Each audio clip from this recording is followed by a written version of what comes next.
everybody to have a seat, please. And then this two front table for the family. And then everybody in the back, please. Thank you.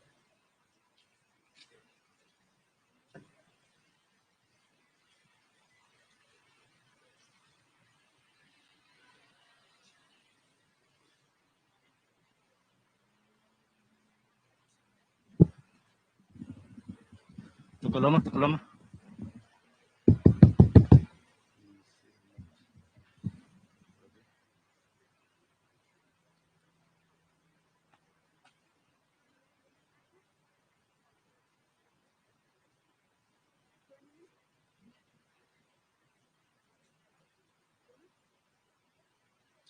Again, daawwattoota keenya sagantaa sirna kabaja yookiin immoo sirna dungoo qabsiisuu Adde Sara Tesfaye eegalee jira. Egaan hawaasni Oromoo Los Angeles sagantaa kana gaggeessuudhaaf akkanatti as wal ga'aniiru. Egaan sagantaa kana maxxanuu hordofan immoo affeerra keenya nu kan ta'an immoo affeerra keenya mas.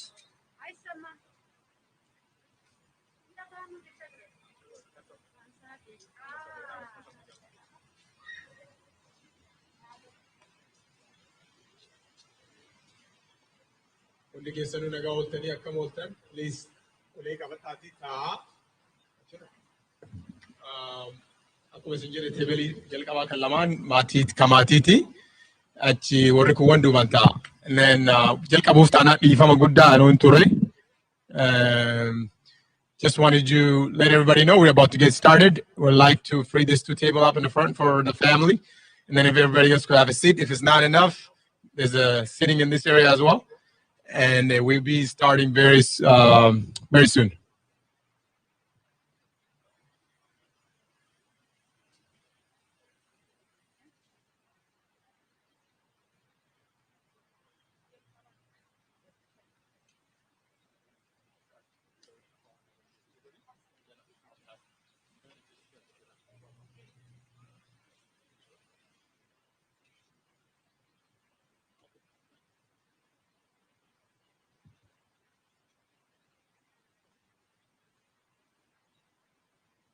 keessaniyyuu iddoo kanatti akkaataa kanaan walii wajjin dabarsuudhaaf waan argamtaniif baga nagaan dhuftanii isin jechuun jaalladha. Maqaa maatiitiin wanta guyyaarraa iddoo kanatti walitti qabamneef akkuma beekamu obboleettii keenya Saaraa akkaataa barameen gochuun waan hin danda'amneef haala jiruurraan kan ka'e koominitiin keenya koominitiin Los Angeles Oromo sagantaa kana qindeessee akkaataa kanaan maatii wajjin wal arguu waan nu godheef galata guddaa qabdu. Isiniin galateeffachuun barbaada. Kanaafuu yeroo kana sagantaa keenya hin eegallaa maatiidhaanii maatiin firoonni riyoonni namoonni hundumti keessan baga nagaan dhuftanii akkaataa kanaan dhaabbatanii haasaa gochuun hin cimaa haa ta'uyyuu malee mooshinii keenya hold goonee amma danda'amutti waan gochuu mallu gochuu yaalla. Sagantaa keenya tartiibaan hin deemsifnaa. Maatiif ergaa xindoo ishee dabarseen boleessa koo Dr. Miidhaasootti kenna.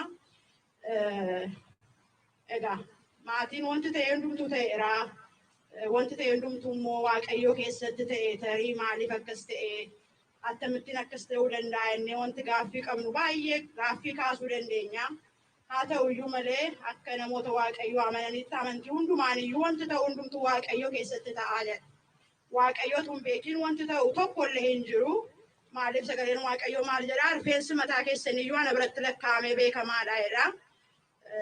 Yommuu teenyee waa'ee obboleettii keenya yaadnu baay'ee gaaffii baay'een gara sammuu keenyatti dhufuu danda'a. Why? How? Akkamittiin jennee wanti gaafa innee deebii dhabnuuf baay'ee. Haa ta'uyyuu malee Waaqayyoo beekaadha obboloota koo. Wanti Waaqayyootu hin beekin ta'e hin jiru. Kanaaf sagalee Waaqayyoo keessaa wanti Waaqayyoo jaallate haa ta'u jennee cal jennee jedha. Wanti Waaqayyoo jaallate haa ta'u jennee calluma jennee. Obboleettii koo mannaadhaaf niinnaadhaaf tarii afaan Amaarinyaatiin yoo jechuudha yaade እግዚአብሔር የወደደው ይሁን ብለን ዝም አልን። ነገሩን ባንቀበለውም ለኛ ባይዋጥልንም እግዚአብሔር ግን አዋቂ ነውና እግዚአብሔር የወደደው ይሁን ብለን ዝም አልን ይላል እግዚአብሔር ቃል። ከናፍዩ ከናን ጀጀባና ቦሎተኮ ከናን ጀጀባዳ ኦቦሌቲን ኬኛ ግዱ ከና ከራደዳ ዳጋ ቱሬ ዋይሸቲ ፊ ገራሚ namni kullu kolfi fuula sharraa dhabamne nama gargaaru nama baay'ee namaaf akka darbu engadda global oromo onorratti dhaggeeffachaan ture boleessa tokko maqaa isaa dha'uun barbaadu biyya kana yommuu dhufee karaa mana barumsaallee itti raqan wanta godhani hundumaa akka mucaashatitti harka qabdee natti agarsiiftee asiin nageessee jedhee amma dubbachuu dadhabutti ilqinfatee haasa'a ture. እና እሱማ ድጉማ ባየ ገራኮ ነርኩቴ አሲሩፍቴ ያችሩፍቴ አመንቲ ከና አመንቲ ሰነንጀቱ ነሞ ሁንዱማኒ ጃለላን ስመቲ ጀዴቱ በሙሉበቱ ባየ ነው ጎሬ ቦሌቴ ከሲኦፍ ግዱት ይደምኔ ጋራ ሃታው ዩመሌጋ ዋቀዮቱ ፌዴ ወንት ጎን ሁንጁ ዋን ዋቀዮ ጃለቴ namni morme waaqayyo naati akkas godhiachi godhi jedhe namni gorsa kennuuf hin jiru waaqayyoodhaaf. Kanaaf wanti jajjabaan wanta tokko garuu beeknaanis iddoo gaarii akka isheen jirtu gooftaa ishee wajjin akka isheen jirtu namanna akka amantii keenyaatti isheenis amantii masana amantii waan ta'eef kanaaf obbolo tokko kanaan jajjabaadhaa waaqayyo sinaa jabeessu kanan jechuu barbaada amma boleessa koo Dr. Midhaasottin sin dabarsa galatuma.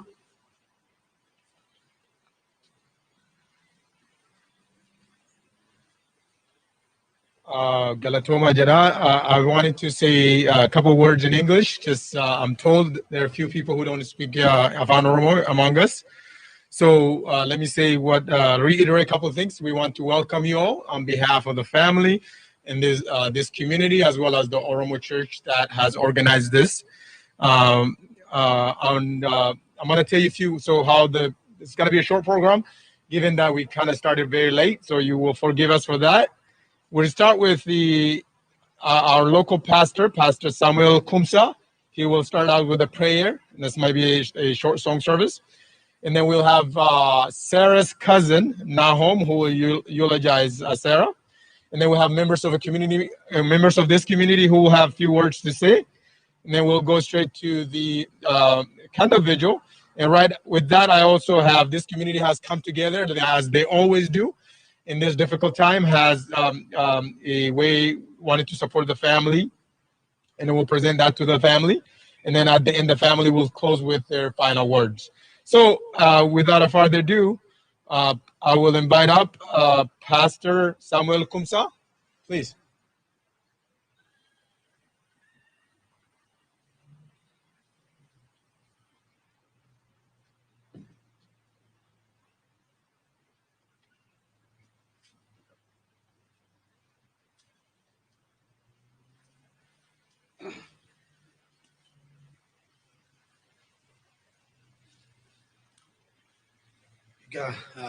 Waaqayyo wanta barbaade godha.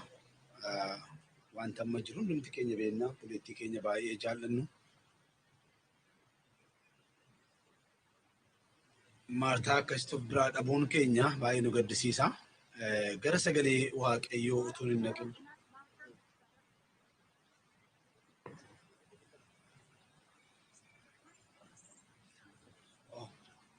Sorry.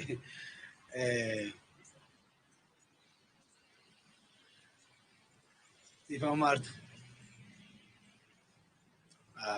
Waaqayyo waan barbaade godha. Waaqayyo waan jaallate godha. Ilmi namaa erga uumamee booda jalqabee du'e jira. Namni numa du'a. Garuu kan namni ammammaatti hubatu keessa du'i yeroo hundumaa haaraadha. Namni takka admiitii godhee hin beeku. Du'i jira isa jedhamu irratti. Maaliif jireenya mana namaatti keessa namaatti gaafa galu baay'ee nama gaddisiisa. Hundumti keenya gaddaa jirra obboleettii keenya abuu keenya irraa kan ka'e.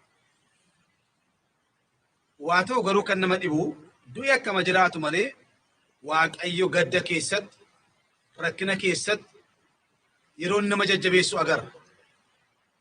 Si'a tokko namni tokko lubbuudhaan yemmuu jiru abaluu hin dadhaba yoo ta'e waanuma jiraadhu fakkaatu jenna. Abaluu hin dadhaba yoo ta'e maatii keenya keessaa abaluu lubbuudhaan boqota yoo ta'e dhuguman jiraadhaa itti fufee jiraachuu hin danda'ayi kan jennu jiraachuu dandeenya ta'a. Garuu itti fufnee manuma jiraanna. Maaltu kana godhe yoo jenne Waaqayyoodha. Waaqayyo gadduma akka namatti fide akkuma kanas immoo nama jajjabeessuun amala isaati.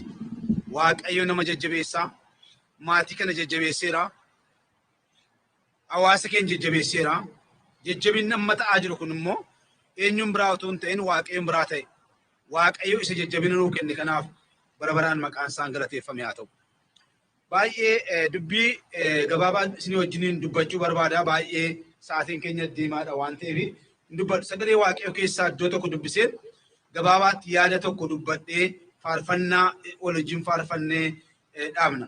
Namoonni macaafa qabaattan yoo jiraattan macaafa keenya keessaa Yaaqoob boqonnaa 4 lakkoofsa 13 kaasee hanga 17 isa jiruun dubbisuu barbaada. Yaaqoob yommuu dubbatu akkana jedhee dubbata. Isin warri har'a yookiis bor wanta akkasiif akkas dhaqnee waggaa tokko achin teenyaa hin nagannaa hin buufanna jettanii waan dubbadhuun qaba. Isin bor ta'uuf jiru jireenyi keessan akkam akka ta'e hin beektanii. Isin akka horrii yeroo muraasaaf argamee deebi'ee dhabamuuti. Kana mannaa gooftaan yoo jedhe hin jiraannaa. Kana yookiis isaan isin goona jechuun isiniif hin ta'a. Amma garuu waan guddaa of se'uu keessaniif isin of hin jajinaa. Of jajuu keessanis akka hundumaan hamaadha. Namni wanta gaarii hojjechuu beeku wanta gaarii sana yoo hojjechuu dhiisee cubbuudha jedha. Yaaqoob kutaa kana keessatti qabxiiwwan an hubadhe keessaa qabxiiwwan arfan tokkoon akkuma dubbisuuttan isinii wajjiniin haasa'uu barbaada. Waa'ee jireenya namaa jedha. Jireenyi namaa maal akka ta'e Yaaqoob toora galcheetu dubbata. Bulawwan koo walumaa galatti jireenyi namaa hurriidhaa jedha. Jireenyi namaa hurriidha. Jireenyi koof jireenyi keessan hurrii beekna baay'een keenya aadaa keenyaanis beekna. Hurriin ala tokko argama akka tasaa dhibama. Akkas ta'aa jira. Dhaloonni amma jirru keessatti keessumatti keessaa biyya amma jirru keessatti waggootan darban kana keessatti jireenyi namaa akka hurrii ta'uusaa agarra. Namni hurriin qabatamuu waan hin dandeenyedha. Yaadatti qabatamuu hin danda'u. Harkaan qabatamuu hin danda'u. Bira gahamuu hin danda'u. Hurrii waan ta'eef jireenya akkuma hurriidhaatu ala tokko badaa jedheetu dubbata Yaaqoob. Egaa maaliif Waaqayyo hurrii kan hin taane jireenya ilmaan namaatiif qopheesseera jechuudha. Hurrii kan hin taane Waaqayyonaaf qopheesseera jechuudha. Jireenyi lafarraa jireenyi namaa akka hurriiti ilaalchaa akkanatti dubbata. Yaaqoob yommuu yaada kana ibsu keessatti gooftaan keenya Yesuus Kiristoos yaada kana yommuu jabeessu jireenyi lafarraa maal akka ta'e dubbata. Wangeela Luqaas boqonnaa 12 lakkoofsa 29 kaasnee hanga 20 yommuu jedhu akka jedha. Ofis yaa namummaa koo waggaa baay'eedhaaf kan si ga'u waan argaariif hundumaa amma dhimman qabdu taa'i nyaadhu dhugi gammadis nan jedha. Waaqayyo garuu yaa gowwaa nana edana lubbuu kee si duraa fudhachuudhaaf egaa kan ati qopheessite kan hundumaa eenyuuf ta'aree jedheetu waa'ee fakkeenya nama tokkoo dubbata gooftaan. Namichatu waan baay'ee qaba. Jireenya isaatiif kan ta'u waan baay'ee qaba. Burii guddaa qaba. Akka jedhee lubbuu isaatti haasa'a. Waan si ga'u qabda. Nyaadhuuti dhugii boqodhuu jiraadhu ittiin jedheeni jedha. Egaa yemmuutti dubbatu Waaqayyo lubbuu keetti dubbate. Egaa yaa namicha gowwaa nana Waaqayyo lubbuu kee edana yoo si keessaa fudhate maal ta'uuf jirtaa ittiin jedhe. Lubbuun kan keenya miti. Lubbuun nuti baannee jirru kan Waaqayyooti. Waaqayyooti keessa koo kaa'ee Waaqayyo keessa keessan kaa'e. Garuu jireenyi lafarraa kuni akkuma sirna dubbate Yaaqoob dubbate keetti jireenya hurjiiti. Jireenyi namaa hurriidhaa hin darbaa qilleessaa darba. Kanaaf obboleettiin keenya baay'ee jaallannu hundi keenya. Baay'een keessan dubbachuu dandeessu waan baay'eedhaan dhabuun barbaannu.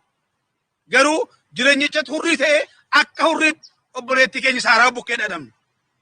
Akkuma obboleetti keenya Saaraa dhabne immoo nu keessaa eenyuun keenya akka hin beeknu hin beeknu. Garuu nu keessaa namni tokko hin dursa. Ana ta'uu danda'a, isin ta'uu danda'a, eenyu akka ta'uu hin danda'a. Garuu jireenya kanarra kan caalu waa kanaa mannaa jedha. Jireenya bor akkasan godhedha. Bor akkasan godhe jechuurraa mannaa yoo Waaqayyo jedhen godhedha jedhaayi. Yoo Waaqayyo barbaadeen godhe jedhaayi. Abboonni keenya dur waa'ee Waaqayyoo hin beekan yoo ta'an iyyuu, yoo waa'ee Waaqayyoo isaaniif hin galle yoo ta'an iyyuu, beeknu baay'een isaanii yoo Waaqayyo jedhe jedhu namoonni baadiyyaa bor dhaqeetan qonnaa sana qotan yoo Waaqayyo jedhe lafa gamaa sana kanan godhe yoo Waaqayyo jedhe jedhu. Maaliif Waaqayyo yoo iyyame duwwaadha jireenyi namaa galma ga'uu danda'u. Buloowwan koo jireenyi lafarraa yeroo muraasaaf duwwaadhaaf akka ta'u beekuun nurra jiraata. Jireenya yeroo muraasaa kanaaf irra caalaa immoo yeroo jiraannu keessatti bor akka dhiibnee deemnu beennee isa hin dabarre mootummaa Waaqayyo isa hin dabarre kan bara baraa yaaduu akka dandeenyuuf Waaqayyo qalbii kootiif qalbii keessa na banu. Hafuura keenyaaf hafuura keessa na banu. Hunduma keenya banu. Mee kottaa teenyaa ilaalluuti. Hundumti keenya amantii qabna. Bakka jiru hundumaatti namni amantii dhabee hin jiru. Garuu maqaa amantiidhaan jiru. Hundumti keenya Waaqayyoon waaqessadha. Hundumti keenya maqaa bara kana keessatti maqaa amantii baay'eedhaan Waaqayyo maqaa Lutraaniin beeku, Waaqayyo Adventistiin beeku, Waaqayyo Mulu Wangeeliin beeku, Waaqayyo eenyuun beeku, Waaqayyo nama 80 duwwaa beeka. Kanaaf bakka jiru hundumaa keessatti nuti namoota amantiiti. Namoota Waaqayyoon beekudha. Yeroo Waaqayyoon beennu keessatti ergaa koo gabaabaa siin barbaadu keessatti yoo Waaqayyo jedhen godha jennee deddeebi'uu akka dandeenyuuf Waaqayyo jireenya kootiif jireenya keessa na gargaaru. Egaa ergaan koo Saaraadhaan miti. Ergaan koo warra ma jirruuf. Ergaan koo warra ma dhagaa jiruuf. Egaa obboleettii keenya akka tasaa iyyaan hin abjanne. Namni abjatan hin jiru. Maatiin abdanne, firiin abdanne, waldaan isheen abdanne, hin deemti iyyaanne. Hin naane hundi keenya, hin boonye hundi keenya, waan qaban wallaalle hundi keenya. Isheen akkuma obboloonni koo jedhan gara gooftaa deemteetti, gara abbaa ishee deemteetti. Anaaf isiniif garuu ergaa guddaa dhiistee deemteetti. Tokkoffaa jireenyi keenya hurrii akka ta'e akka dhageenyuuf. Lammata legasii baay'ee waan ishee irraa barru waan baay'ee qabna. Waan gaarii waan jalqabde waan baay'ee qabda. Akka nama manaatti, akka nama Oromoo tokkootti, Oromoo tokkoof fiiguudhaaf, Oromoo tokkoof kaachuudhaaf, saba Oromootiif dhaabbachuudhaaf, afaan ta'uudhaaf, advokees ta'uudhaan isa kana garuu adaraansee anaaf sirka jira. Nus isa isheen nutti laatte kana galmaan ga'uu kan dandeenyuuf Waaqayyoon waa gargaaru. Egaa jireenya kana keessatti Waaqayyoon kadhachaa faarfannaa tokko ergan faarfanne booda namoonni faarfannaa kana dandeessan na wajjiniin faarfattu kana asmaratan dhaa'uu barbaada.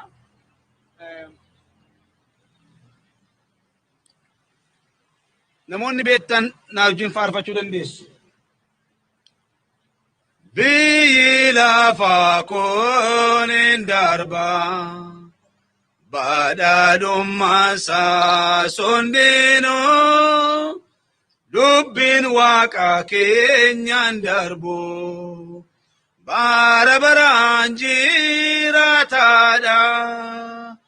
Biyyi keenya soo Waaqarraa lafti abdiidhaadha keenya asiin qabnu biyya dhuunfaa keessummummaadhaan ooteenya keessummummaadhaan ooteenya bodoon keenya ni lafarraa jijjigee baduuf jira kan hin jigne mana qabna Waaqarraas kan bara bara Waaqarraas kan bara bara gaddis yookiis yaaddoon illee gonkumaa kan keessan jirre amma bara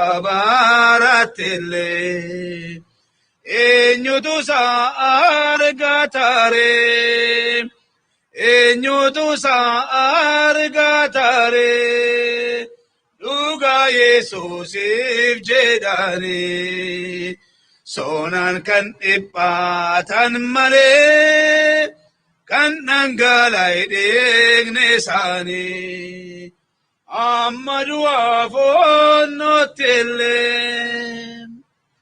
gafas atam gamadu gari kan godan ondenu du'a jirenya tindarbu murtoni sanin argatu murtoni sanin argatu amata usgareta us aramale yo mireyu addan yeroto kamnu kanitin of kopeseno kanitin of kopeseno Buyan murtono lonofa kotan dammaqna hirrabnu undun argata gatisa gafas firrille nun olchu gafas firrille nun olchu waaqayyo wajjin kadhanna maatii kanaaf jajjabina waaqayyo kennuuf waaqayyo ati guddaadha situ gara biyya lafaa kana dhufite tokkoon keenya barbaanne miti xiqqaas taanu guddaa yaa waaqayyo gooftaa ijoollee isa taanu gooftaa umriinis yoo deemne lubbuun ati nu kennisi kan nu keessa jiru gooftaa horiin arganne firii nuun laan abbaan nuun laan haati nuun laan durbiif eessumni nuun laan lubbuun kan koo keessa kan kee keessa jiru obboleettii koo obboleessa koo keessa kan jiru lubbuun sibiraati situ nu gargaare yaa waaqi lafarra akka jiraannuuf nu iyyamteetti gooftaa Yesuus isa kanaaf ulfaadhu amma immoo yaa waaqi bulettii keenya Saaraan ha jiraattuuf gara biyya lafaa kan fedhisi jiraattee barratti immoo yaa waaqayyo gooftaa ha jiraattu jettee murteessite keenyaan gara keetti waammatteetti fuula kee irra jirti gooftaa mootummaa kee jirti yaa waaqayyo maaliif kana gootu hin jenne sirkatti hin qabnu kan keeti si caala nu caalaa si jaallata nu caalaa si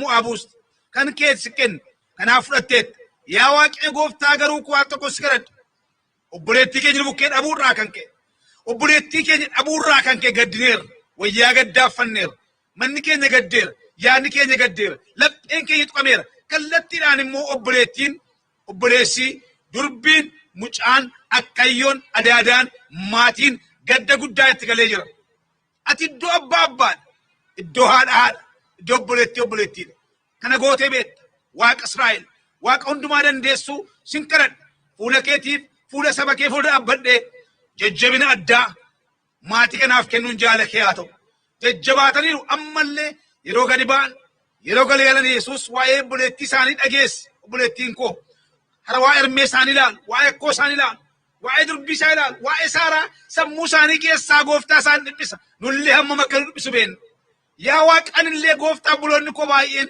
waa'ee isa yommuu taanu yaannu gooftaa akka makka rifannu beenna sin kadhadha waaqa abbaa Israa'el waaqa hundumaa dandeessu olii waaqarraa jajjabina addaatiin gara isaanii kottu maatii kan jajjabeessaa jirta akkas jajjabeessu agarreerra si malee waan tokko fallin jiru si malee kan gooftaa furmaata laatu hin jiru nu amma yeroo dhaafat jirra yeroo muraasaaf ni xuunna yeroo baay'ee muraasaaf haadha gooftaa waa goona ati garuu yeroo hundumaa wajjin jirta lubbuu isaanii wajjin ta'e hafuura isaanii wajjin ta'e mucaan koo bira jirti isinis of qopheessaa nu jedhiin anas qopheessi garboolii kee qopheessi biyyi lafaa kun hin darba sen dabarre mootummaa keetiif jireenya kee nya qopheessuun jaala kee haa ta'u dhukkuba hamaa biyya lafaa addunyaa muufate kana dhukkuba nama fixaa jiru kana gooftaa jedhiif jaala keeti harka dirisi warra geggeessan warra bulchan wajjin ta'e warra doktoroota narsoota gooftaa karaa adda addaatiin bakka dhukkuba kana kee wal'aansootti hin qabaa jiran warra eegdeef si gateeffadha ammallee isaan eegi nagaan biyya kanaaf uufamu maatii kanaaf uufamu hafuura qulqulluu yeroo kanaaf ulfaadhu maqaa gooftaa isin kan hundumaa si kadhannaa ameen.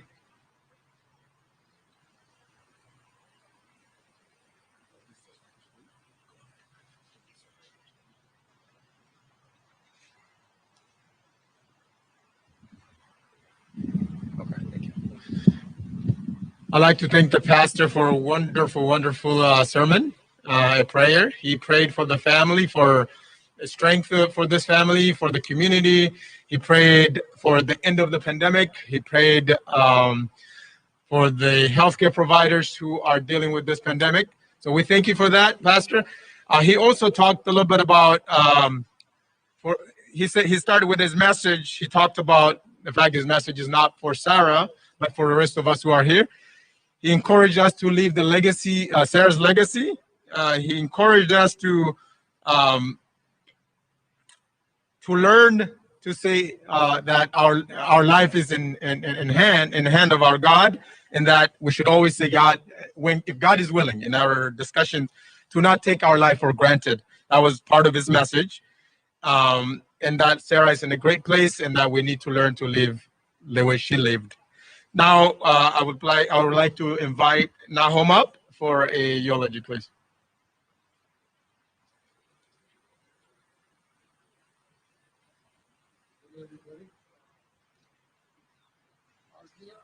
Sara Tesfaye was born in Gimbi, Walega, on January 5th, 1961. From her father, Mr. Tesfaye Tayina, and her mother, Miss Wibanesh Oli. Sara passed away on January 11th, 2021, and is survived by her children, grandchildren, and her large extended family. Sara studied her elementary education at Gimbi Adventist School, her middle school at American Mission and Finfine, and completed her high school education in Akaki Adventist School. Sara went on to continue her college education at Adde Sara University. Sara was a teacher at Kabena Seventh-day Adventist School, where she touched many lives and was loved by her students and co-workers. Sara moved to U.S. in 1992 and resided in Los Angeles until her passing. She continued her education in the U.S. and received degrees in public health and nuclear medicine. Sara excelled in her education and graduated with distinction, even though she was busy raising her daughters and working part-time to support her family. Sara has made tremendous contribution and has made a great impact through her tireless work in advocacy and human rights issues.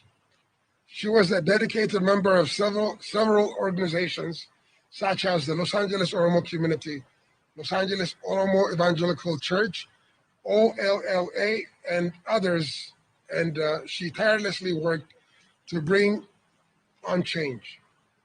Sara will continue to live on through the work she accomplished, the difference she has made, and lives in the life she touched, and the legacy she has built. Sara was kind, generous, free-spirited, and one who did not shy away from standing for what she believed in. To her family, she was the glue that held everyone together. She was the rock that everybody leaned on. She was one who would go far and beyond to make sure everybody was taken care of. To her friends, she was somebody who was selfless, loyal, and committed. Sara will be tremendously missed by her, but her memory will continue forever burn in our hearts.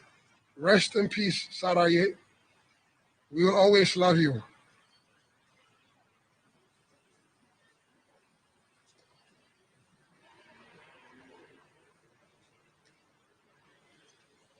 Thank you, Nahum. So, as you guys heard from Nahum, Sara was a very vital member of our community, our churches, and our other organizations, civic organizations. I've known Sara I've known her, but I haven't gotten closer to her since Ajalu died back in June or July. And since then, we've been meeting with her. I've been talking to her. We used to meet weekly and chat about the various things that happens in our community. Everything Nahum said is accurate. She's very loving, very motherly.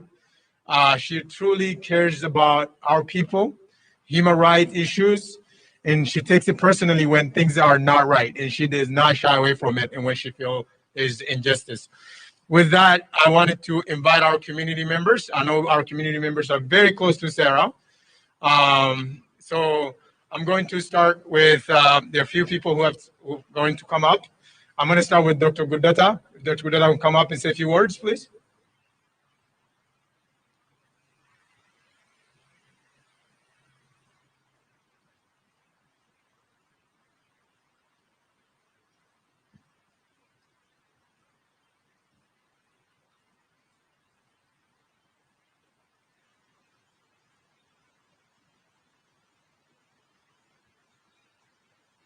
Well,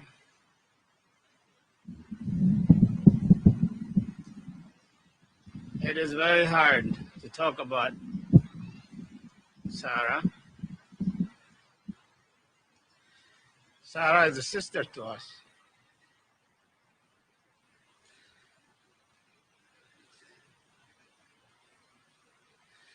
She is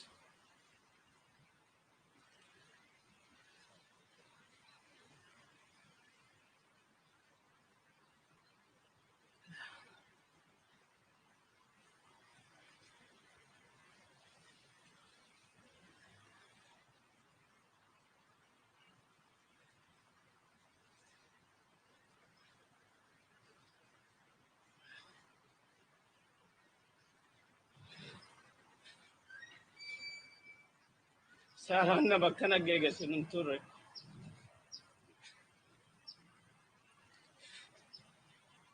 Na bakka naggeessu nun turre Sara.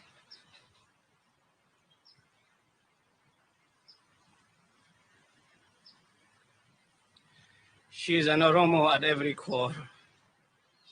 She is a human being at every core.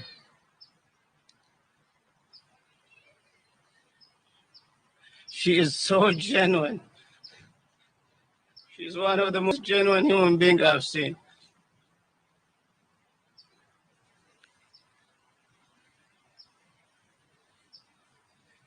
She loves so much. She greets people with so open arms. Namamma kanatti. Salphin numatti geessu nun turre sila. Yeroon taane nu jalaa duute. Yeroon taane.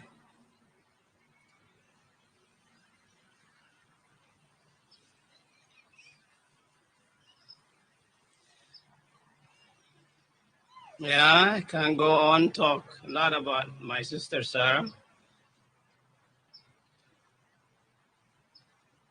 I've known her for many, many, many years.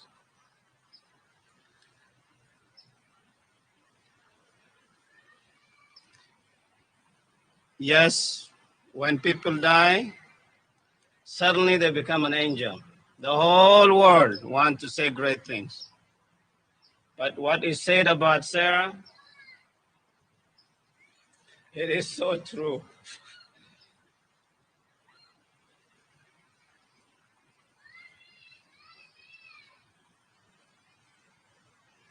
My home, I think, said it in short. She's a cornerstone where the family, the community relies on. She's a fearless. She's always someone that wants to excel. She's someone that would never take status quo in anything. I remember when I was a resident in LA County, she came to me. That's actually how I got to know her. I know her brother very well, Isaac. I know the entire family very well through our church. But from the day she literally came right up to me in the hospital, waited in a hallway, and she said, I want you to advise me. Like, I don't even know you. What am I going to advise you? She said, you're an Oromo. I know all about you. I want to succeed. I want you to sit down with me. And let me tell you, I had so many things to do. She forced me. She sat me down with a sense of ownership. Atikia, you are mine. You might not know, but you're going to tell me how to succeed in what I'm doing. That's the type of person Sara is. Naman fanfant, naman fagesit, namakiya yo jettasitiyat. That is a zeal that Sara fought for, just the way she did for herself, for her family. She fought for Oromo community until the last day she breathed. I think Akuma Pastor in Dubbate, I don't think we're talking about Sara now. She is in heaven. She's done her job so well. She's lived a life that is so perfect. I know she's suffered. I've had a discussion with her where her life was not so perfect as it shows with a beautiful smile. But you know what? She loved every bit of it. She did what she believed in. She did it because she wanted to change the life for people that she loves every day. Because that's what Sara loved doing. Yes, there's some who say she never lived a good life.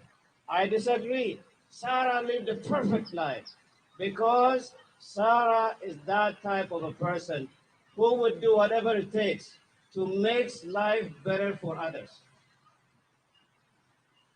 My brothers and sisters, the question really is what the pastor said. What can we learn from Sara? When can we put away our comfort zone? When can we advocate humanity for the way that it should be? I think Saran fakkeenya guddaa nu taateerti. Legacy isii taanee jiraachuu kan dandeenyu is only when we try to, none of us can fill in her shoes.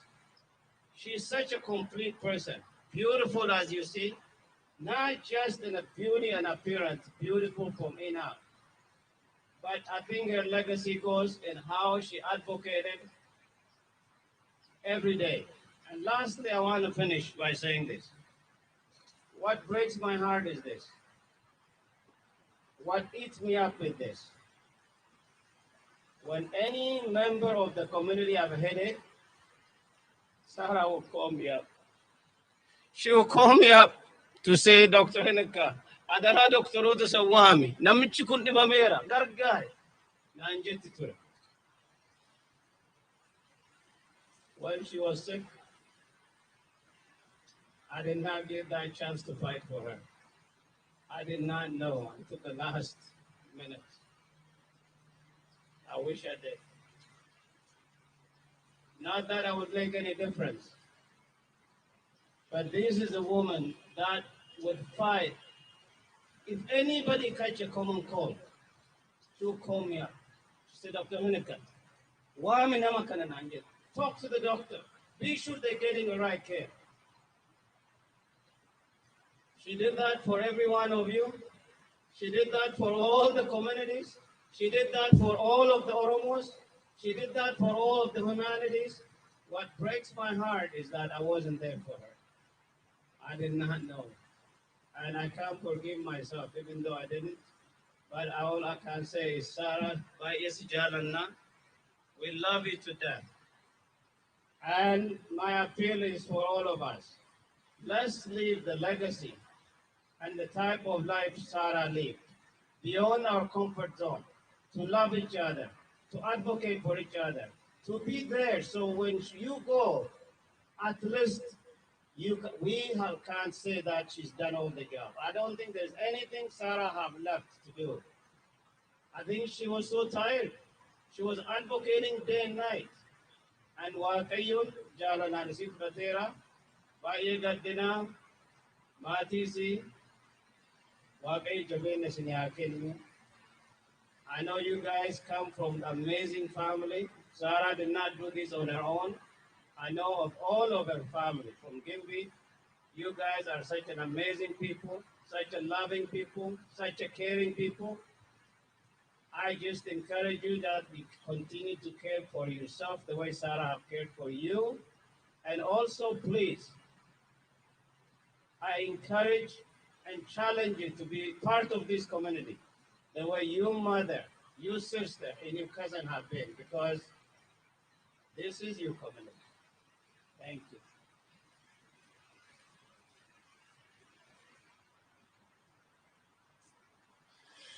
Thank you so much, Dr. Hinikat. That was such a moving message. I would like to invite up from our community, Dr. Namara next, please.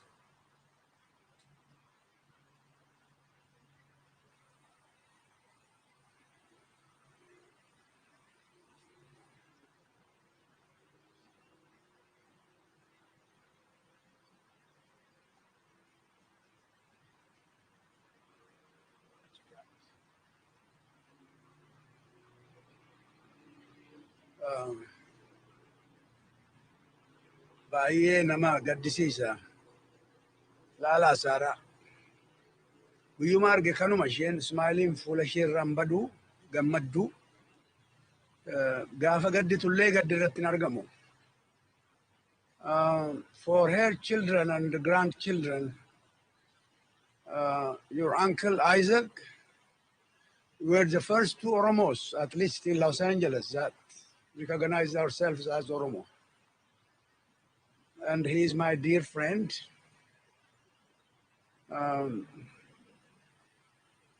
Me and Sara, we argue a lot on some issues. But I warn her, I'm going to call Isaac. You have to watch out.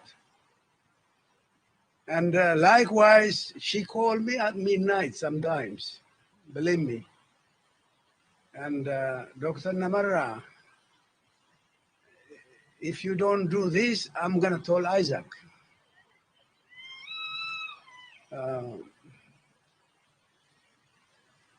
Your mom or your grandmom, your sister, she's a big loss to all of us, not only to the family members. But know this, in nature, there are opposites. There is a birth, opposite to that, there is a death. There is a night, and there is a day. There is a summer and there is a winter. Why is this? Nature balances itself. If people who are born, if they don't die, it creates a misbalance to the nature. If it is always winter, the earth will be flooded and it will destroy the balance. And summer, if it extends, everything will dry and then nature will be destroyed. So we have to understand this. But I know she passed untimely, she is young, but God knows, Waka knows what he does. We don't have to question that. She has left a legacy. Look at this. When Isaac and I think the next person, Oromo, I knew was Mangasha, I think. Isaac will be happy to see all these Oromos. There was a time when there was only 3 of us. But we hung to each other. We fought for our people. Sara pursued his footsteps. She did fight in her own way. Sometimes Sara calls me, say, Dr. Namara, let's go to Ethiopian Days. They celebrate on Fairfax. I said, what am I going to do with them? She said, are you a coward? Go and tell them what you feel. And I go there. She speaks in Afan Oromo. She tells them the truth. She calls me and says, do you want to go to Timkat? I said, what the hell am I going to do at Timkat? Tell them what you feel about Oromo people. And I'm going to miss her dearly. Ummanni keenya, ani baay'een waaleera umrii kootiin ani as keessa warra jiru keessa nama yeroo baay'ee jiraate. Aniif Isaac illee akka inni dullacha fakkaatu himuun barbaadu. Yookaan dhuma 1980 irratti yookaan jalqaba 81 irratti ka wal agarre. I think 81 jalqaba irratti natti fakkaata. Gaafa sana baay'een keessan hin dhalanne. Dooktar Guddataanuun dhalanne gaafas.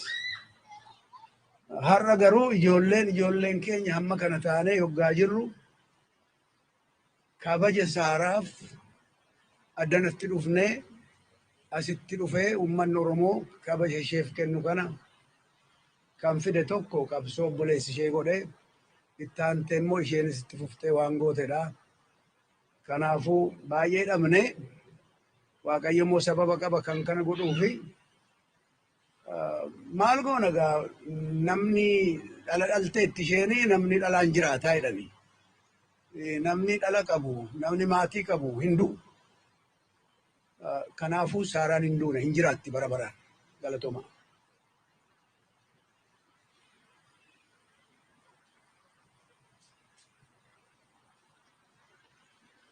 Thank you, Dr. Namarra. One of the things he said that was so accurate, and I was thinking about is Sara is so not afraid of confronting any issue, especially when it's unjust, incorrect.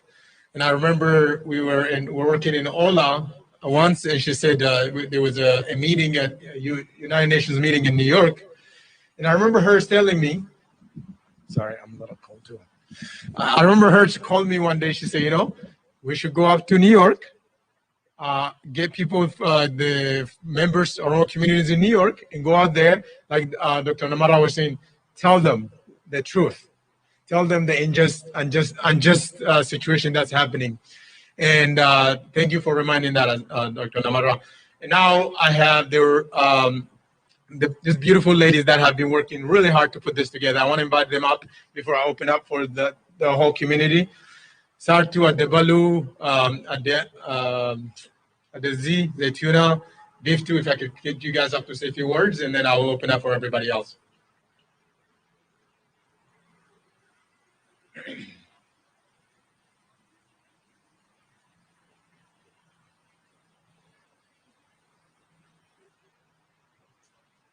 Moltani Galatoma, Charakan Arbachukotif, no Tolcha, Bamarina Nagaralo, me እንግዲህ ብዙም እናገረው ነገር የለኝም ሳራ ማለት ለኔ እናቴ ነች ከዚህ ኮሚኒቲ ፕራውድ ከመሆኑ አንዱ እሷ ነች she the one gave me የእናትነት እድል ሰጣኝ ከጎኔ ነበረች she always uplifted me I lost her she's my best friend all over ብትሄድ ይዛኝ የምትሄድ ነበረች it is privilege ለኔ ሳራ ሚት ማድረጌ until the last minute ከጎኔ ነበረች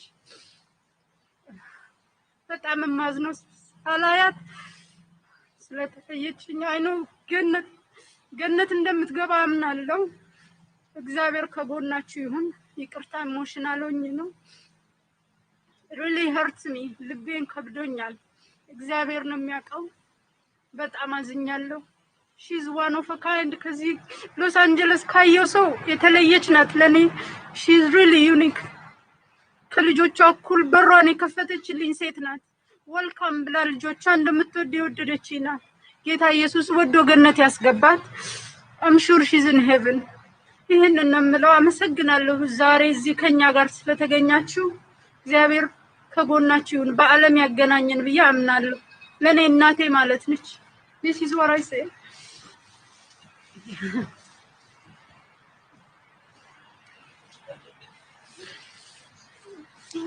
Sole amandande won barbadu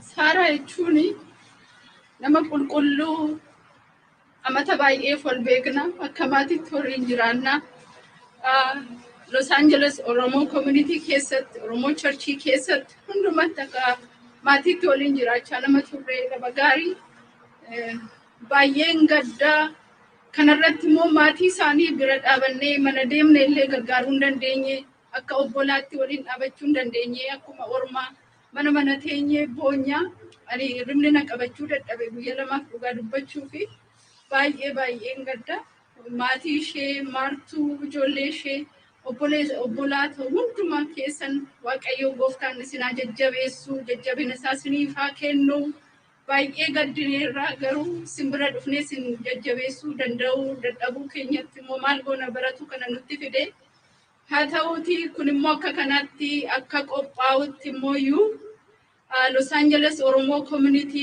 Los Angeles Oromo Churchi, Kaana Himille Churchi nan Oromo, waldaa fiikoo keessallee obboloonni keenya nu wajjin jiru, biyya garaa garaatiillee wanta godhame hundumaa keessatti nu wajjin hirmaatanii komitee keessa warri jirru immoo waldaa keessaas community keenya keessaas Kaana Him keessaas hundumti keenya akka jirrutti walitti dhufneeti Dr. Midhaksoo, Zayituunaa, Biiftuu, Saartuu, Alee, Anataanee, Barasaa wanti kun akkasitti akka qophaa'u goonee kunoo asitti akka kanatti bareedee nu dhiyaate Saaraan kana caalaa isheef mala ture maal goona homaa tokko gochuu hin dandeenyu baay'ee gaddineerra maartuu koo Waaqayyo si wajjin haa ta'u ijoolleen hundumtu gara fuulduraatti sin wajjin jirra sin jaallanna Waaqayyo gooftaan sin wajjin haa ta'u waldaan illee waldaan keessanii waldaan Oromoo Los Angeles community Oromoo Los Angeles han keessanii mana keessanii baay'ee sin jaallanna Waaqayyo sin wajjin haa ta'u galatooma.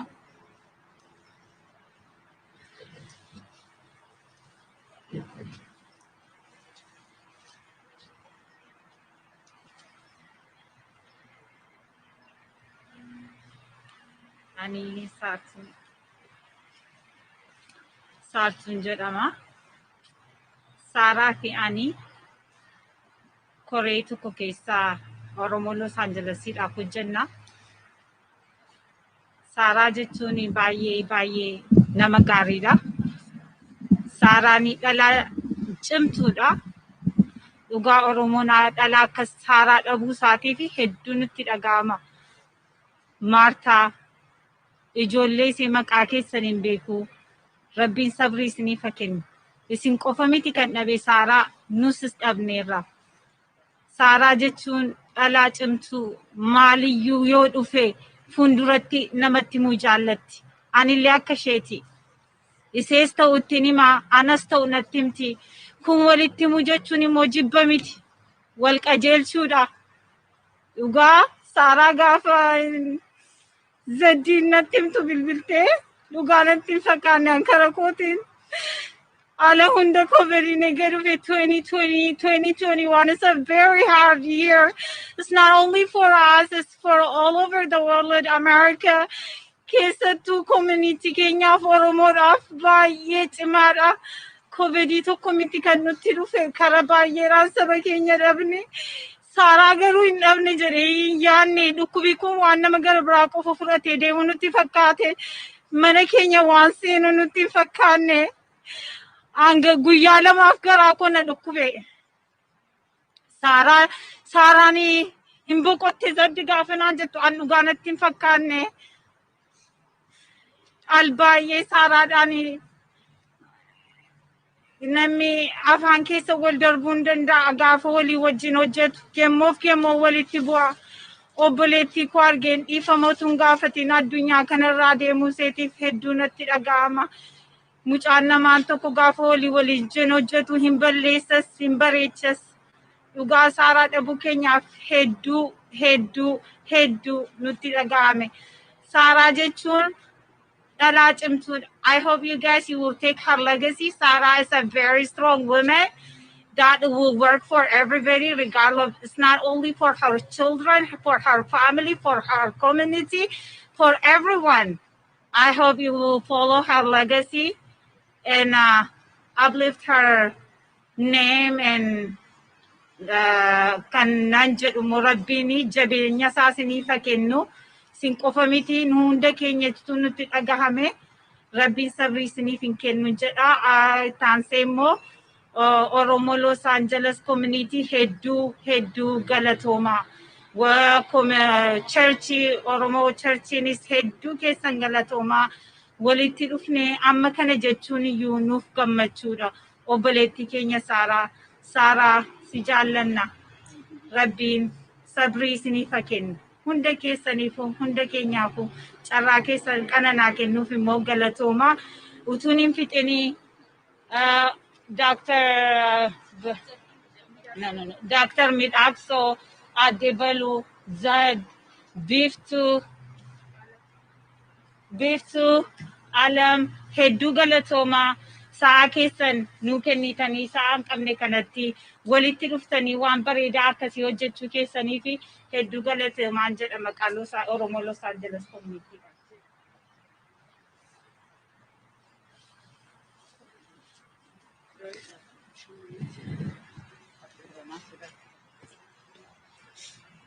Duraan dursee hundi keessanyuu asitti argamu keessa badaa isin galateeffannaa. ይህንን ፕሮግራም ሰዓታችሁን ወስዳችሁ እዚህ ለመጣችሁት በጣም እናመሰግናለን። ከዛም ቀጥዬ እኔ ስለ ሳራ ብዙ የማውራው ነገር የለኝም። አልቅሼም አልጨረስኩም። ግን የማይቆጨኝ ነገር ቢኖር ኤቭሪ ታይም ዋንስ አ ዊክ አትሊስት ትደውልልኛለች። ሁሌ እንደምወዳት ተናግሬያት ነው ስልኩን የምዘጋው ከምትናገረው ነገርና how positive she is ከዛ ብዙ ከሷ ላይ ብዙ የተማርኩትን ብዙ ነገር አለ ትግስትን እውነት መናገር እና I hope ልጆቿ ሜን ተከትለው የሷን ስም እስከ መጨረሻ ድረስ እንደሚያነሱ እርግጠኛ ነኝ ብርታቱን ይስጣችሁ ሳራ አገር ነች ሳራ አንድ ሰው ብቻ አይደለችም ለሁላችንም ነች ለእናንተ ብቻ አይደለችም ግን ምን እናርግ ገፍቶ ነው የመጣው የግድ መቀበል ስላለብን ነው ለሁላችንም ብርታቱን ይስጠን አዝነን እንደዚህ አይደለም ሳራን ምንሸኛት እኔ ሁሌ ፓርክ ስንሄድ ሰው ስናበላ ስንጫወት ስንስቅ ነው እንጂ የሷን ዛሬ እንደዚህ አከብራለሁ ብዬ በእውነም በህልሜም አስቤ ማላቅም እግዚአብሔር ለሁላችንም እንግዲህ ብርታቱን ይስጠን በጣም ነው የምናረጋት ሳራን በጣም ነው የምንወዳት እስከ መጨረሻው ድረስ ግን ማትረሳ ሰው ነችና በጣም ለሁላችንም ብርታቱን ይስጠን እግዚአብሔር ይስጥልን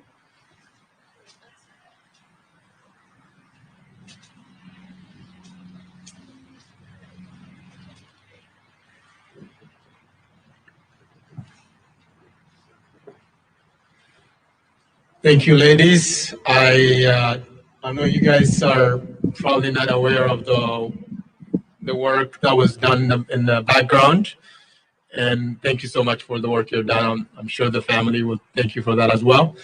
And Sarah would have probably done the same for you guys, for all of us. So I'm gonna invite from the community anybody else who wanted to add on. So maybe one at a time. If I could.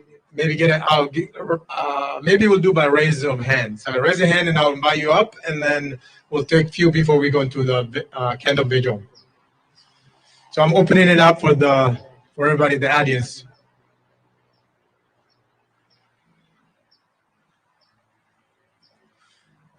We'll give a time for the family at the end. I think if unless something is very important that we need to say now, I think after the vigil we're gonna have a time for the family. And everybody else in the community, in the church, or extended friends, anybody else who wants to say something, I'm going to open this up for you.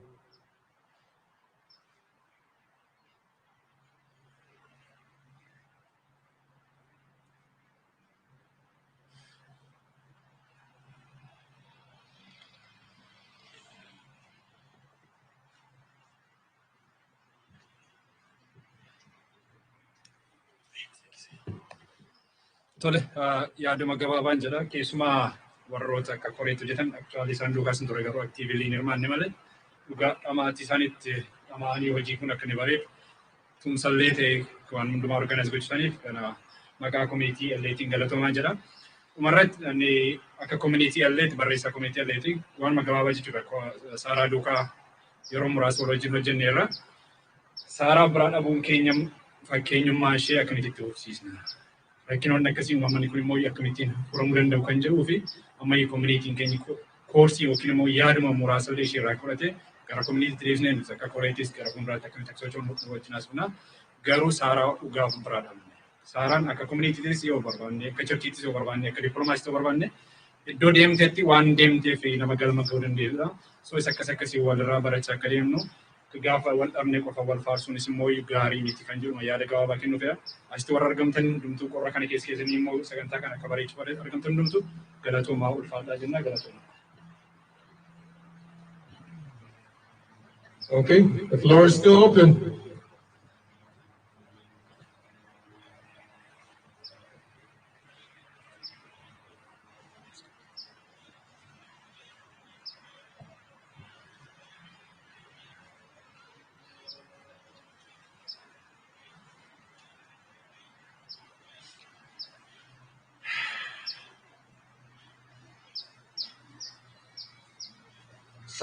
Sara gaafa dhuftee kaaseen ishee beekaa.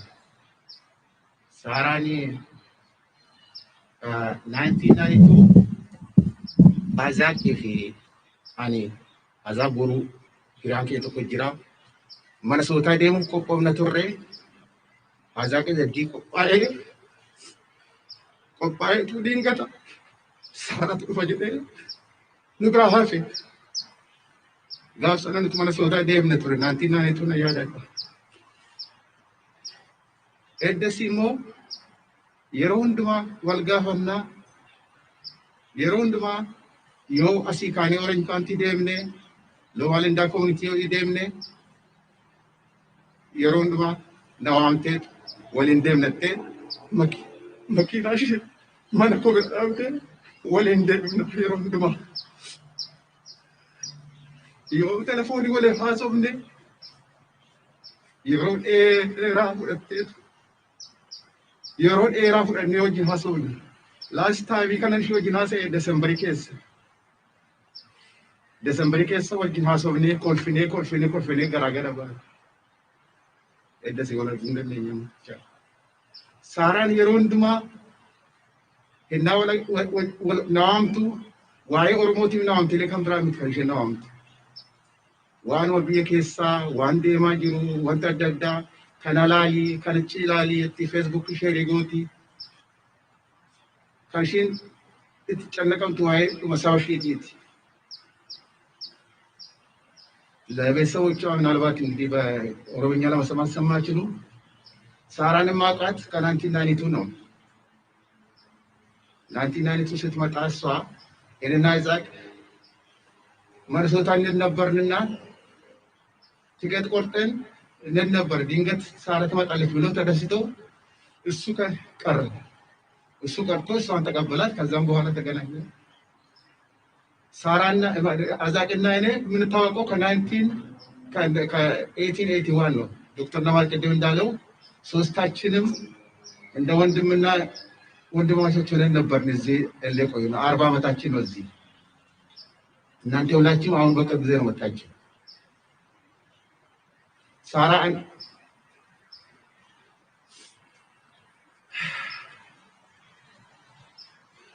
እኔሳ አራት ቤተሰቦቼ ሲሞቱ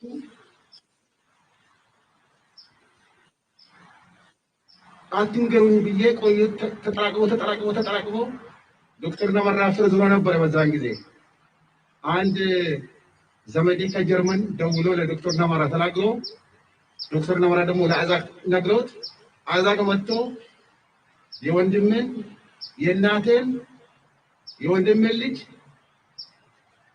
ሌላ ደግሞ አራት ሰው ነገረኝ። ውጪ ነው ተኩት። የሳራ ስሰማ የሳራ ሞ የጎዳኝ ከአራቱ ቤተሰቦቼ የሳራ ሞ አድንግሊ እንትን ነው። ኮሮና መኖሩ ራሱ አሁን ነው የገባኝ። ሳራ ነጋት ጊፍቲንግ ነገንተ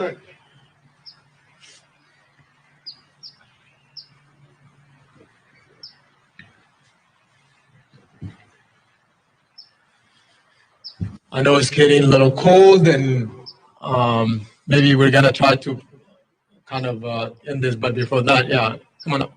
Maybe a couple more people after him.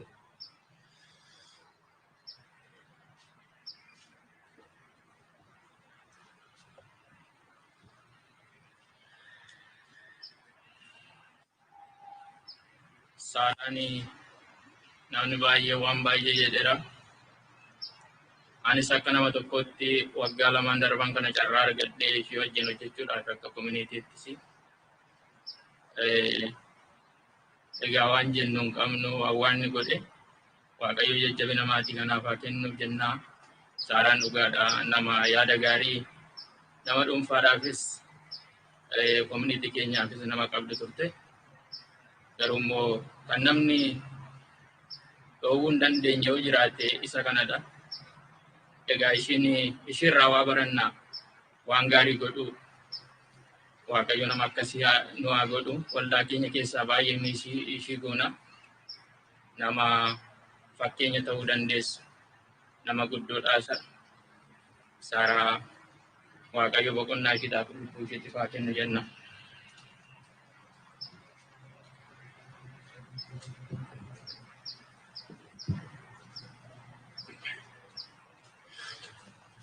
Okay, before I invite up the family, I'll take one more person. I'm getting cold, so I'm sure all of you guys are getting cold. Okay, come on up.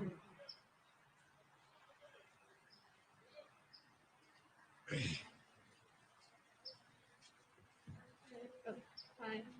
I didn't know Sarah very well, but I don't think you have to know her very well to know that she had such a kind soul. And I think that whenever, and all I can think about is that whenever I'd see her, she had such a bright smile. And I think that really reflected who she was on the inside. And I think I can speak for the whole community to say that we're truly blessed to have her and to have known her and to her family. There is no doubt that she left such a great impact on your lives. And I think this is a great day to remember her by. So, yeah. So, thank you so much, everybody. If there's if somebody who really needs to say something before I close for the family, I will take it, but I'm sure everybody's cold. So this community, as you guys can see, is very much impacted by Sarah's presence, and will be impacted by her absence. They have come together to support this family, and through the church, extended family, the community, they have collected $16,682 that I will hand over to the family, and then I'll open up the time for the family to make.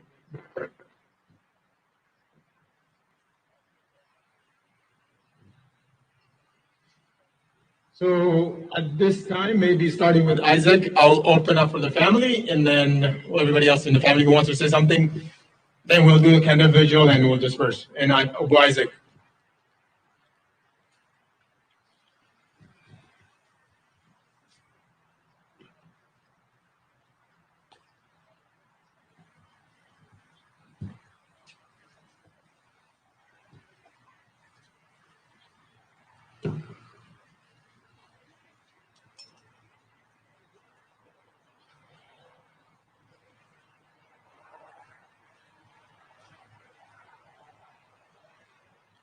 warra kana keessa koominitiin akkas wal ga'ee kooppareetii koodhaaf nagaa jechuudhaaf geggeessuudhaaf argamuu keessanii fi baay'iseen gadda kana keessatti natti tolee jira. Saaraan Gimbiitti kan isheen dhalatte ijoollummaatti Gimbii dhiistee deemte shaggariin jiraatte achi booda achitti bartee guddattee nummoo warri Gimbii jirru iddoo adda addaa deddeemnee warri keenya ijoollummaatti nurraa ce'anii ijoollummaatti gargar baaneetu waggaa baay'ee booda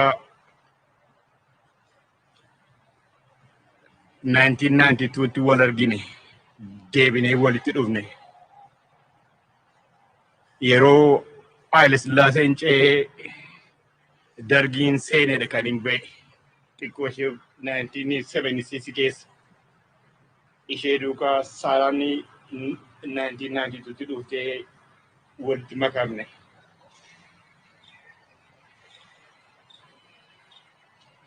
ergii dhuftee as geesse booda asaalemii gaafattee asaalemii kan isheen argachuu dandeesse keessaa tokko OLF inni waraqata kenneefi ture adda bilisummaa Oromoo inni DC jiru yeroo si aaraadha reefuudha kan isaan biyyaa deebanii dhufan ofiisii dhiyoo banatanii turan.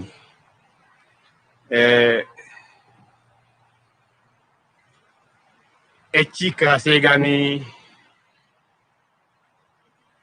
addana ijoollee ishee duukaa utuma fiiddu barumsattis utuma fiiddu degree isa duraa fudhattee public health USitti akimii ta'uu feetee turtee isarra ceetee hidhatteetu niwukilarii kanatu itti tole natti fakkaata isa fudhattee isaan bartee hojjettee gaanii jiraattee COVID kanaan nu jalaa ceete.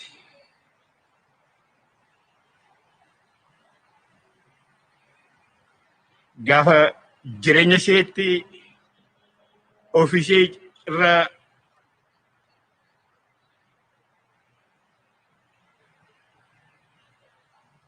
namaaf tolte gara caalaa dhukkuba qabdoo fi in dhoffatte ittiin jiraatte irra ceete nama hundumaamuu jaallatte nama bifaanii amantiidhaanii haasaadhaanii waan fedhe nu gargar hin baasne Saaraan wanta dhugaa irratti isheen dhaabbattee jiraatte. Dhugaa immoo dhossaan barre. Dhugaa akkuma jirutti namatti himti. Qophaa'ee miti kan haasaa ogaanii waan ani waa'ee obreetikooti waa'ee wanta beekuun irra jiru beekamuun irra jiru jedhee manii waan tokko tokko jechuu fedhe malee.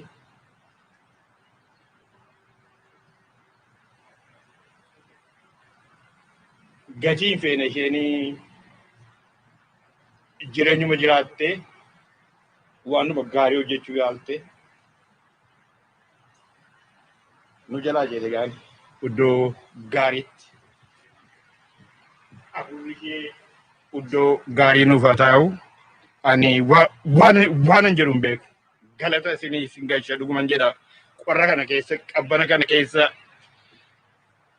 akkasitti wal geessanii nagaa jechuudhaaf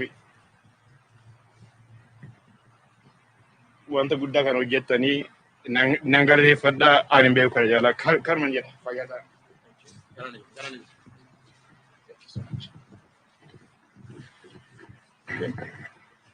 And anybody else from the family to say a few words? Maatii keessa namni waa jechuu barbaadu yoo kabraa hoo jiraate isiniif carraa malee.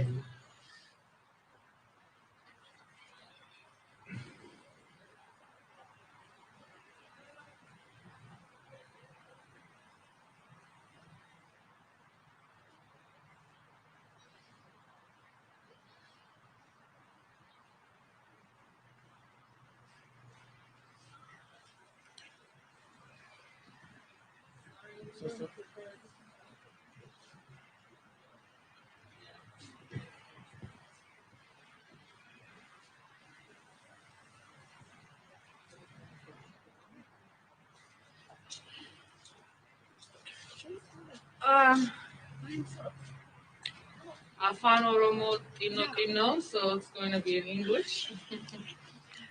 But we all just wanted to say we're very humbled and also thankful for what you guys put together. And it just shows to us how not only was our mom important to us as a family, but we really didn't know how much she impacted so many people. And I think that's really great to hear from you guys. So thank you for that, and thank you for the contribution and the gift. And thank you for your prayers. God does give you comfort. We never thought we would be able to stand on our 2 feet, but here we are standing, and it's just because of the grace of God, I believe. So let this be a lesson that tomorrow is not guaranteed, because we never thought my mom would be gone this soon. But God's timing is God's timing. But let this be a lesson that we don't take, any day for granted. And let's just say what we need to say now, and let's love one another now. Anything else you guys want to say?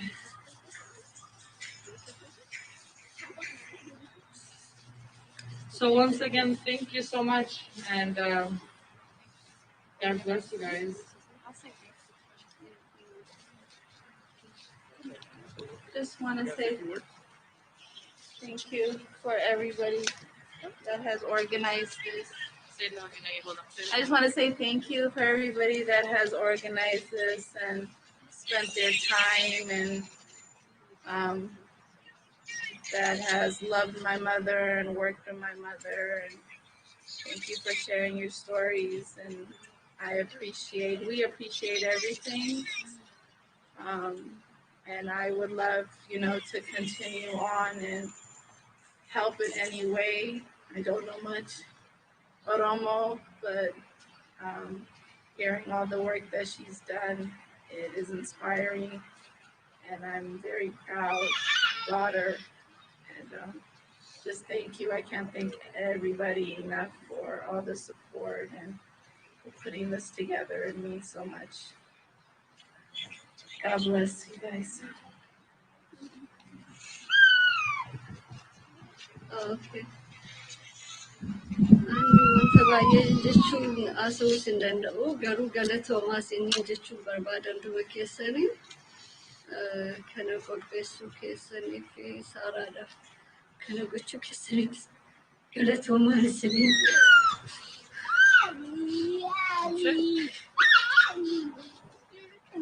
Nimia, you want to say anything? I just want to say that one of the most important things for Sara was having a community, and just to see everybody here that ended up showing up in support of her children who she loved, and were the most important thing in her life, just to see the community that has come together to support her in this time. I think it's something that would really touch her heart. And it really touches my heart to see how many people that she had impacted and how great of a heart that she had. And it's sad that she's gone, but it's also beautiful that you guys are all here and to commemorate her life, because she did have a beautiful life. She lived a life with purpose, and she fulfilled, I feel like, a lot of the things that she came to this country for. And I'm just so grateful to have had her in my life, and I'm sad that she's gone, but I also see how she has left a piece of herself in everyone's heart that's here. So thank you.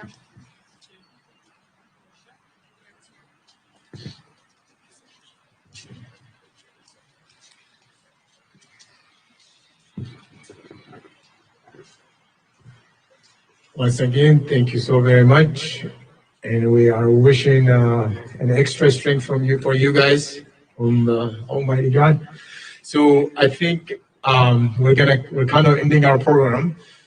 So we'd like to invite Pastor Samuel to come up, and then I also like to invite everybody to come around, and the ladies would like to take pictures in the back here. The pastor will lead us in a song and a prayer, and that's how we're going to end our program for the night. Marti keessanuu yoo dandeettan garana koottaatii fotoo maal jedhanii akaanii asumaan cufna.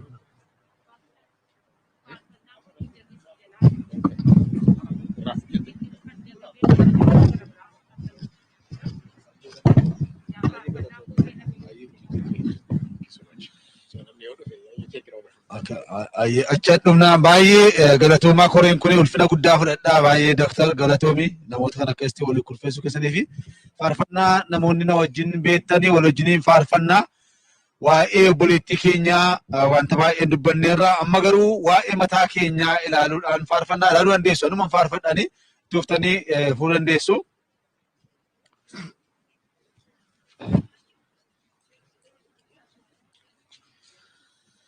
Lobo Kayone Bisi Faisa Kisgala Padu Garuma Saunda Odesi Ene Rafatini Yadado Wakaya Lubuko Gayone Besi Tobatat Molise Arjuna Sana Bexesi Atacho Pokenya Nongone Lokoba Kitisi Faise Janya Kedare Besi Ayana Parara Semase Wagayana Besi Lubuko Wagayane Besi Tolasas Molese Arjuma Saunda Bexese Garake Gamacho Dangote Namoma Ke Undarese Garaka Jela Sigegese Ekamsa Sasira Fagese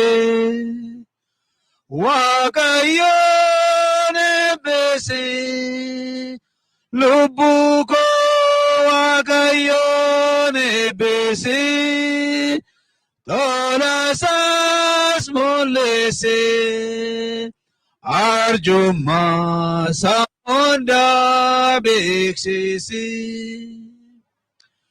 Akacho Bokenya Nongone Yaka Kenya Snutin Lakomne Tokicha El Masanov Kine Esanjala La Saubane Wakayone Bese Lubuko Wakayone Besi Tolasas Molese Arjoma Saunda Bexesi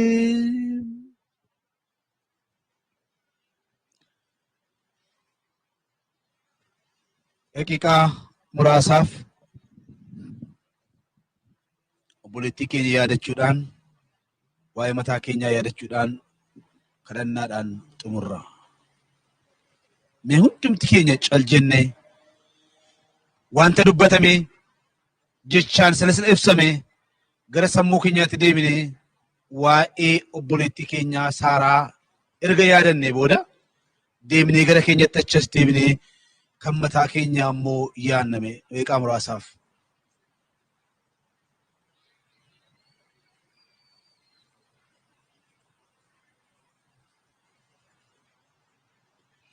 Yaa Waaqayyo feetee jaallattee Saaraa gara biyya kanaa gara lafa kanaa fidde eenyu keenyaan mari'attee miti harmee isheef abbeesee wajjin utuu hin ta'in fedhii kee taanaan dhufte. Abbaa ammas fedhii kee taanaan dhukkuba yaawaa koovidiin sababaa ta'u malee mucaan koo hojii biyya lafaa irratti hojjettu xumurteetti raawwatteetti jettee gara keetti fudhatte. Hojii kee keessan gallu ati takkaan dogoggortu. Nutti waan jal'aa waan fagaate hundumtuu siif sirriidha. Yaa Waaqa waan baay'ee haasofna. Ijoollummaatti deemte jenna.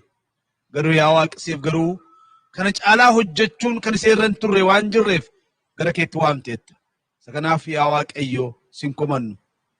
Garuu waa tokkos kadhanna. Hojii isheen jalqabde jira. Yaada keenyattis laphee keenyaaf walii keenyatti kan haasofnu jira. Akka namaatti saba isheetiif dhaabbachuutti akka nama maneetti hojii waldaatti yaa Waaqayyo karaa hundumaan yaada qajeelaan dadhabdee akka duumessaa dhuga baatuu nuu taatee jirti. Nuti dhuga baatuu guddoo qabna. Saaraan tokkoon keenyatti waan dhugaa ba'u qaba. Dhuga baatuu akka duumessaa taate keessaa tokkodha. Yaa Waaqa hojii isheen hojjette hojii karaa amantii ishees karaa akka sabaattis nus faana see buunee galmaan ga'uu kan dandeenyuuf nu gargaare. Abbaa sin kadhadha. Anas taanaan saba kanas yaa Waaqayyo ammaa jirra.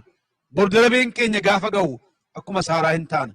Nus waan gaarii galmeessinee darbuu akka dandeenyuuf warroonni wanta gaarii hojjechaa jiraniif jabina akka laattu warra hawaasa keessatti koominiti keessatti horii isaaniitiin dandeettii isaatiin beekumsa isaaniitiin arjummaa godhaa jiran kanaaf yaa Waaqayyo gooftaa nus dhaloota dhufan yaadachuu akka danda'aniif jabeessanii waan jalqaban gaarummaa isaanii xumuruu akka danda'aniif isaan gargaaruun jaala kee haa ta'u. Namoonni baay'een dubbii bareedaa haasa'aniiru. Yaa Waaqayyo gooftaa akkuma sirna dubbatan isheen hojii ishee xumurteetti. Eeyyee nus wanta gaarii fiigicha keenya xumuruu akka dandeenyu fiigicha irra jirra. Jireenya addunyaa fiigicha bifa adda addaatiin fiinna haala adda addaatiin fiinna. Galmi keenya garuu tokko miti yaa Waaqa. Yaa Waaqayyo gooftaa si tallaadhaa buloowwan koo warraa jiran kana qulqulluu saba kee kana yaa Waaqa sabata uumte kana si tallaadha warra amma jirru xumurri keenya kan bareede haa ta'u. Galgalli keenya kan bareede haa ta'u. Galgala buloota koo bareechi. Galgalli isaanii ulfinaan haa ta'u. Eeyyeen deemna. Dhumi namoota keenya du'i keenya kan bareede haa ta'u. Du'e buleettii keenya akkuma bareedu du'a keenya bareechi. Yaa Waaqayyo saba kana gargaare. Uummata keenya gargaare. Akkuma sila kadhanne gooftaa hawaasa gaddara jiran hawaasa bo'aa jiran jajjabeessi. Gooftaa Yesuus yaadannoo yaa Waaqa obboleettii keenya yommuu yaadannu keessatti baay'een isaanii dhukkuba koovidiin kan dhuman jiru maatii kana jajjabeessi. Baay'een isaanii gara biyya keenyaa immoo ijoollummaatti kan dhumaa jiran jiru. Gaddaaf beelaaf rakkina keessa kan jiran jiru. Abbabba nu milladhu. Waaqayyo nu milladhu. Hafuura keenya wajjin haa ta'u. Buloowwan koo asii deemanii karaa isaan deeman kanatti mana nagaadhaa ba'anii mana nagaatti isaan galchi. Bakka hojii isaanii wajjin ta'e hojii isaanii hojjetan addaaf gooftaa surraa ta'eef simboof surraa isaaniif kenni. Bara isaanii eebbisi. Maatii gadditti gale kana ammallee jajjabeessi. Waan gootuuf ulfaadhu. Maqaa Waaqayyoo gooftaa keenya Yesuus kadhannaa. Ameen. Namoonni dandeenyu yaa abbaa keenyaa jennee xumuruu dandeenya. Yoo dooktarii waa jettu qabaatte. Yaa abbaa keenyaa jennaa. Yaa abbaa keenyaa waaqara kan jiraattu. Maqaan kee qulqullaa'u. Mootummaan kee dhufu. Jaalli keenya waaqara ta'e. Akkanuma lafarratti saayee ta'u. Kan nu ga'u buddeena keenya nuuf kennu. Yakkaa keenya nuuf dhiisi. Nus kan yakka nuufis akkuma deemnu qoromatti nu galchin. Hamaan oolchi malee mootummaan kan keeti yoo humnis galannis bara baraan. Ameen. Waaqoo sinaa eebbisu ulfaadhaa. Thank you so much. Thank you, everybody. It's such a wonderful program. I just want to invite everybody. I want to thank Sisai, our camera guy in Gada Media Network. Thank you.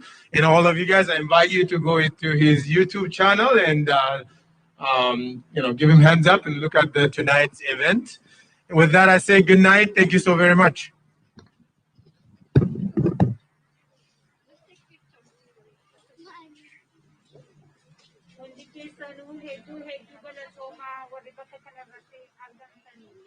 Thank you so much, everyone.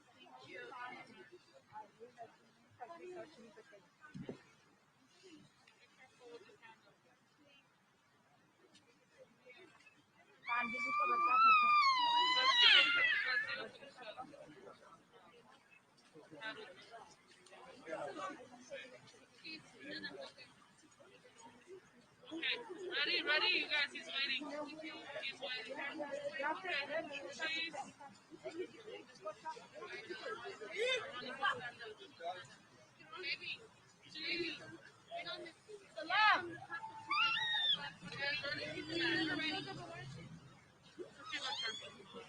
There you go.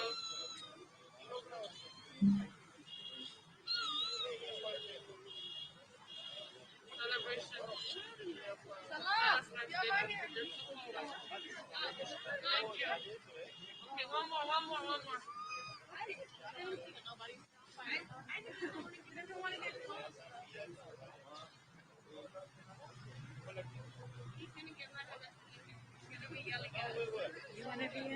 No, I hope you guys take the flowers and the pictures. Okay, later on. Right now? That's over, yeah. Let's go. Carry for you guys. No, we have it. My daughter. Yeah, I also have mine.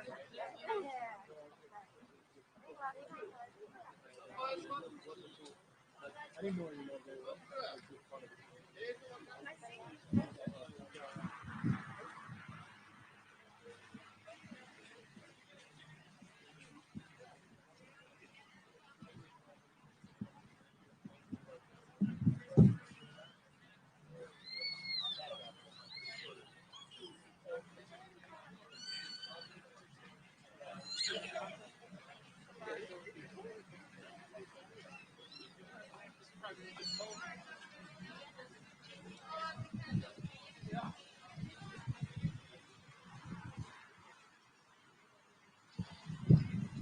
Egaan Oduu Gadaa Miidiyaa Neetwork egaan sirni dungoo qabsiisuu Adde Sara Tesfaye kana fakkaataa egaan Adde Sara Tesfayeen community Los Angeles keessatti qooda guddaa qabdu uummatni naannoo kana akkasitiin seenaa ishee akkamitti ishee duukaa akka dabarsaa turan akkasumas immoo qabsoo Oromoo keessatti ammam akka isheen qooda qabdu egaan seenaa ishee dubbataniiru. Egaan Adde Saraan keessumaa qabsoo Oromoo irratti wanta tokko irratti hojjetaa turte koongiraaksii seenatarsii hangoota mootummaa irratti haasaa turte egaan seenaa ishee kana fakkaataa egaan Gadaa Miidiyaa Neetworks argamee maatii seeraa fi akkasumas immoo hawaasa naannoo kanaa gadda isaan dhagahamee dabarsuudhaaf asitti argame egaan maatiin dhumaa fi jabina hawaa lubbuu ishee waaqamaa arjunaa Kalmaan sinjanna sagantaa keenya mana qabaatti immoo wanti nu kaa hordofaniif baay'atuma yeroo gaarii qabadhaa nagaatti isin jenna.